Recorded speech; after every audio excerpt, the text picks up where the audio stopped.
this subsection, we'll walk you through the step-by-step guide of how to construct the rows of a truth table.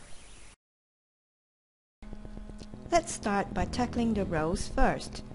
You need to remember that the number of rows is given by the formula 2 to the power of n, where n is the number of inputs or statement variables. This is because 2 to the power of n will guarantee to list out all possible combinations. The next example will guide you to set up the rows step by step. Our aim is to list down all possible combinations, making sure that there are no missing rows as well as no duplicated rows. In this example, we want to construct the rows of a truth table, given 3 inputs A, B, and C. The number of rows we expect equal 2 to the power of n. In this case, n is 3, since there are 3 inputs. So the number of rows equal 2 to the power of 3, or 8 in total. Next, draw a table with 3 inputs as the heading, plus 8 rows below. Then fill up the cells by splitting the 8 rows into equal numbers of true and false values. So for the first input, we list down 4 t values, followed by 4 f values. And we have t, t, t, t, f, f, f, f. For the second input, we list down 2 t's followed by 2 f's. Then repeat until you fill up the whole column. We should get t, t, f, f, then repeat t, t, f, f. For the third input, we list down 1 t followed by 1 f. Then repeat until you fill up the whole column. We should get tf, tf, tf, tf.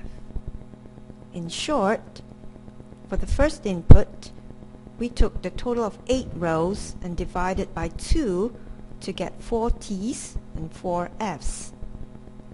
For the second input, we took the 4 from column 1 and divided by 2 again to get 2 t's and 2 f's.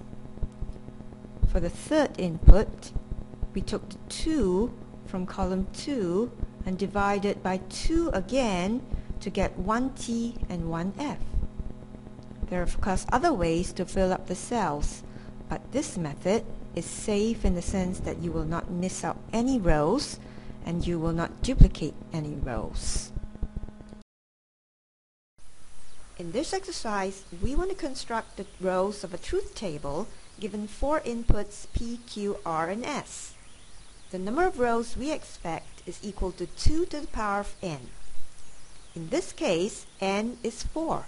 So the number of rows is equal to 2 to the power of 4, or 16 in total. So draw a table with 4 inputs as heading, plus 16 rows below. To fill up the cells, use the method employed in the previous example. To split the 16 rows equally between t's and f's, we take 16 divided by 2 to get 8 t's and 8 f's for the first input, like this. For the second input, we take the 8 from column 1 and divide by 2 to get 4 t's and 4 f's. Then repeat till the end of the column, like this. For the third input, we take the 4 from column 2 and divide by 2 again to get 2 t's and 2 f's. Then repeat all the way down, like this.